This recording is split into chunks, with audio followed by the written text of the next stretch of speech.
That seems like a fine sizing. I know for a fact that he is irregular. Wow. Okay, so we're starting off very strong here.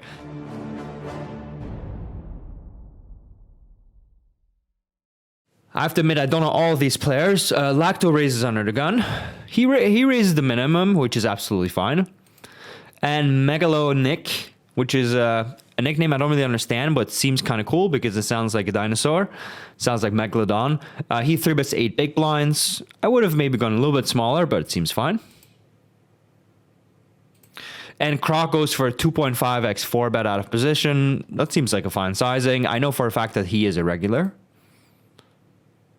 Wow. Okay, so we're starting off very strong here. So Lacto's thinking, well, I'm $700 deep with Megalo.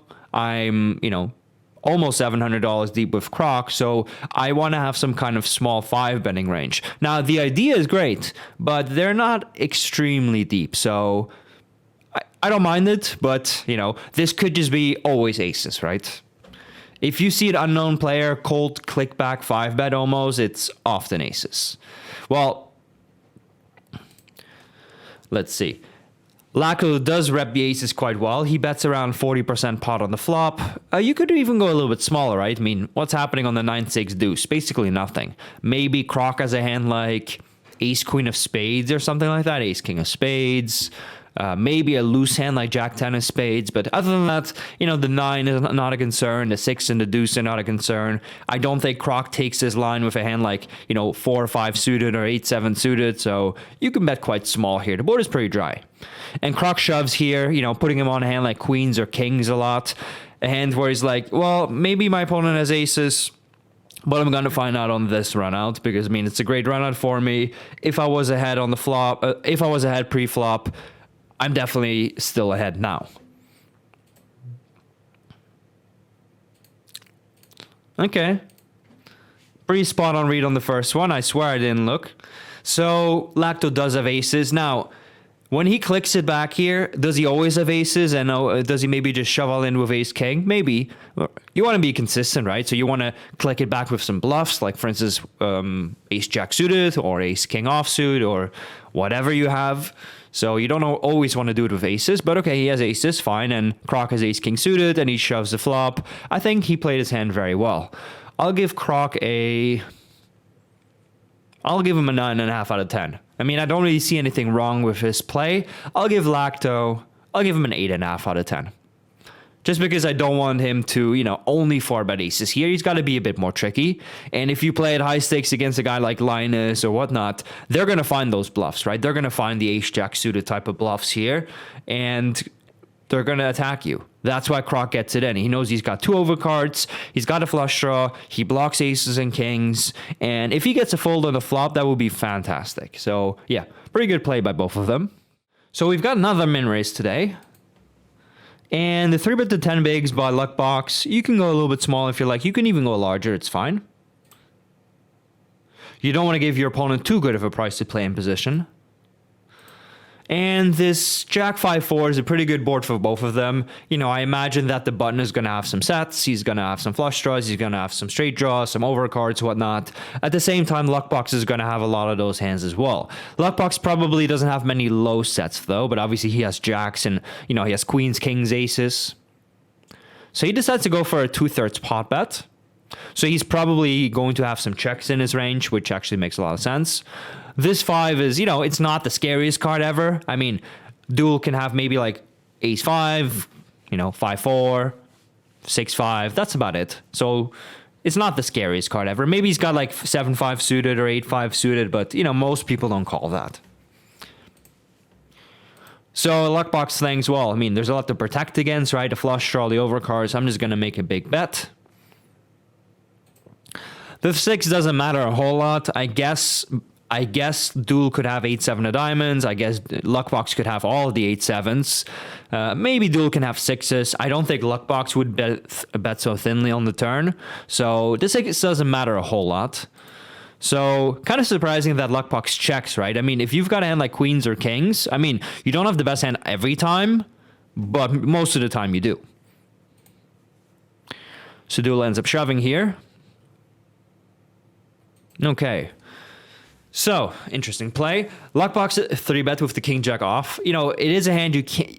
3-betting always is a little bit on the loose side, but definitely you can 3-bet sometimes. Your hand doesn't play very well out of position, but I mean, you've got two big cards and, you know, your opponent is opening a lot on the button. So seems fine. Bet flop seems fine. Bet turn seems fine. I mean, you're not beat very often. You're beat realistically by a 5, a slow played set, or ace jack, right? Maybe pocket queens, but a lot of players just 4-bet that most of the time. And then actually on the river, he decided to check. He's probably thinking, well, my opponent is going to be call folding hands like 8s and 9s, whatnot. But if I check here, I allow my opponent to bluff with flush draws, right? I allow him to maybe take a hand like ace queen or ace king and turn it into a bluff. So I think this is actually a very clever play. You know, some people, when they check, they just never have anything to call with. But Luckbox decided to mix it up and, you know, he check all of this hand. Obviously, this hand you would have to call, right? I mean... You block pocket jacks, you don't have any diamonds in your hand. So really cool play. I'll give him a 9.5 out of 10. As for duel, you know, calling the 3-bet is kind of loose, but seems fine. Obviously not folding the flop. Thing is on the turn, I mean, you're facing a big bet and you've got a 9-high flush draw on a paired board, right? So if villain also has a flush draw, he's for sure got a better one. Right? I mean, unless he has like 6-3 of diamonds, which is obviously not going to happen. So you're calling on a paired board with a very bad flush draw, and you aren't even getting a great price. So it's okay to let this one go. Unless you believe that villain has some crazy tendencies, like, oh, if he checks river, he check folds 100% of the time, right? Well, then at least you can bluff very easily. But come on, Luckbox is a good player. He clearly had a good hand to check call with. So I do like the fact that duel shoved the river. I mean, you really don't want to, you know, you really don't want Luckbox to check a hand like king queen on the river, and then he wins with king high, right? So definitely going to end up shoving here. But the turn call is a little bit loose. So I'll give him a 6.5. You know, it's not a terrible play. I mean, he does have equity at least, but it's a little bit on the loose side. Luckbox again, 3-betting versus the min raise. It was a min raise, was it not? Okay, fine, 2.2. I was wrong. And we see an 8-4 deuce flop. This board is, you know, kind of innocent. Gurgong could be hitting the sets, of course. He could have a couple of pairs, like pocket 6s or 8-7 suited. But other than that, there's not a whole lot going on, right? So Luckbox can be quite aggressive on a board like this. If he has a hand like jacks and he sees this board, he's quite happy. So he goes for the half pot minus a bit bet. Seems fine. You can basically use any bet size you like here. Turn is an ace, which is a very relevant card. I mean, Luckbox is going to do a lot of betting, so he can still hit this ace. And then Gurgong is going to do a lot of floating, so he can definitely have hands like ace 4, ace deuce, ace 8. Obviously, just float a hand like ace queen. So yeah, very relevant card for both players. Check by Luckbox, makes sense. And Gurgong bets half pot here. You know, the board is kind of dry, but he's quite polarized here. I mean, if he had a hand like pocket 10s, I don't think he's betting for this sizing, right? He would probably select a smaller sizing. So he's representing, you know, like a good ace or better. And now, I mean, Luckbox is thinking, hey, you represented a hand like ace 8, ace 4, ace deuce. You know, those are even less likely now. So I don't really believe you. If Gurgong bets, I think the sizing should be an all-in. Okay. So, Gurgong has ace 4 suited here. He opens pre, calls a 3-bet, calls a flop, bets turn, bets river. I think there's not much else to do, right? Like, you could end up betting smaller in the turn. You could end up trapping the turn by just checking behind if you believe that Luckbox doesn't have much to call with. But I mean, this is definitely a good line. You know, as long as you don't always take it, as long as you're tricky sometimes, I think it's great. So I'll give Gurgong a 10. This play was very easy, though. So, you know, if anything, he loses a couple of points because of that. But, you know, that's not his fault. Now, Luckbox 3-bets 8-9 suited, which is okay. You know, obviously, these types of hands are fine, but you have to, you know, you have to be careful with them, not to just play him every single time in every single spot. But 3-betting is fine. And he c-bets a flop, which I definitely agree agree with. I mean, you have top pair, right? You've got a good value bet. You need some protection. You block pocket nines, and on the turn he actually decides to check, which is pretty cool. Obviously, the check call, and on the river, he's probably thinking, well, there's a decent amount of hands I've missed, right? Like some backdoor spades missed, 6-5 suited missed. Gurgong may be floating a hand like overcards and be turning him into a bluff. This hand is particularly good to call with, so it's a decent hand to call with. And once again, he showed, you know, a nice ability to mix it up. Luckbox did, so I'll give him a 9 out of 10.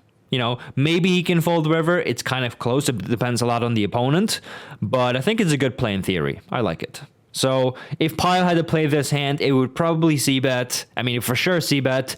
It would very likely check call the turn, and it would, you know, maybe check call the river. So cool play by both guys. So more evidence that this game is absolutely unbeatable. I'm kidding, guys. We've got Servas, who's a bit of a newer mid-stakes reg, who also, I think, plays some high stakes. So he could be one of the better players here. The big blind 3-bets, a little bit too small for my liking, you know, a little bit smaller than 4x. So Servas is going to get a good price to call in position, which he does. This board is kind of good for both players, you know. It is kind of dry, which obviously helps the big blind. But then again, Servas is going to have 5s and 7s here every single time. Obviously, hands like ace, queen, whatnot. ABC Mickey bets a little bit over half pot. Servers can still do a decent amount of calling here with a lot of pairs and backdoors. And ABC Mickey bets again. You know, the 8 is not the greatest cards. Servers could have hands like 7-8 or 8s, maybe queen 8, but it's not a terrible card. 9-6 and 6-4 I probably would not include. So Servers ends up shoving here, which is a pretty cool play. I mean, the board is quite draw heavy, so and if ABC Mickey has a hand like, you know, king, queen, ace, queen plus, he probably would have to call. He beats hands like, let's say, ace 5 of spades, or hands like 10-9, jack 10 of spades. And yeah, he's got good equity. Okay, so interesting. So Servus has 6-7 of spades here. What he's thinking is, well, I have an open ender and a flush draw and a pair. Right, so no matter what my opponent has, I'm going to have pretty good equity. If I get a fold, I'm going to get a fold in a huge pot, which is great. And I also do a great job of unblocking my opponent's bluffs. So if villain has like, you know, jack 9, jack 10, that type of stuff. And if villain calls it off with like ace 10 of spades, hey, I'm actually in really good shape. So this is a pretty cool play. You know, obviously you can't do this every single time. You want to float and have some flushes on the river. You want to float and have some straights. Obviously, you also don't want to raise too much in a spot where, you know, the board is good for you, but not amazing. But you sometimes get the shove here, so I actually don't mind this play. I'll give him an 8.5 out of 10. Mickey ends up 3-betting too small, but he bets the flop on the turn and he calls. I'll give him an 8.5 out of 10 as well. Again, these plays were not very difficult, right? So it's difficult to really say 10, but there was nothing wrong with these plays. So nice hand. He opens, same sizing as last time. The cute dog and the legendary also 11 3-bets. And Tiger King folds. This board is much better for Alzo than it is for Servus, although it's still a pretty decent board for Servus. So Alzo decides to bet really small here, so he's probably betting his full range, or at least pretty close to it, when he employs such a small sizing. Turn is a jack, which is a good card for both of them. Again, Servus can easily have hands like, you know, jack 9, jacks, king jack, queen 10. He can have hands like jack 10 of hearts that now have a pair. So when Alzo still bets here so large, he's quite confident that he has the best hand. So let's see what Servus does. He calls this time. The 7 doesn't really matter much. I guess like 10-8 of hearts gets there, or some random 10-8. But other than that, it doesn't really change too much. I guess Servus could have a hand like king 7 suited, but other than that, again, that's about it. Also shoves here for a little bit over 3/4 pot, so he's saying he's got at least like king, queen, ace, king, but probably even better. Wow, cooler. Okay, so also 3-bets 9s. Obviously standard, bets the flop, standard. On the turn, you know, checking sometimes to check raise or even check call is cool, but I'm fine with betting, right? I mean, when you've got 2 9s in your hand, it's much more like your opponent has a hand like a king, and he's not going to be folding a king on the turn, and often he's not going to fold the river. And on the river, easy value bet. So I'll give Alzo a 9 out of 10. I think his play is pretty good. And Servus, I mean, easy call pre-flop, easy call on the flop. And, you know, on the turn this time, you know, you see he's not always fast playing every type of cool hand with equity. He's actually slow playing the nuts, which is a nice play. So I'll give him a 9.5 out of 10. So yeah, nice play by both of them. Good stuff. I like Alzo's avatar. It's not, you know, the dog's not as cute as my dog, but he is still pretty damn cute. And what does the Tiger King do? I mean, the Tiger King sees a live animal, so obviously he goes after him. 3-bet size seems fine. I mean, Alzo didn't go for a very large open sizing. And also goes for a pretty big 4-bet here, okay? He's representing, let's say, like, you know, jacks or queens plus and ace king. And actually goose score shoves here. Wow. Okay, let's see. Okay, so goose score has pocket fives here. I mean, the 3-bet is loose, but it's fine. You know, and he's thinking, well, I'm not getting the greatest price, but there's a lot of money out there. I'm going to shove. So what goose score is thinking is that Alzo's range is too wide, right? I mean, pocket fives is not a standard shove. It's quite loose at 100 big blinds. I mean, 104.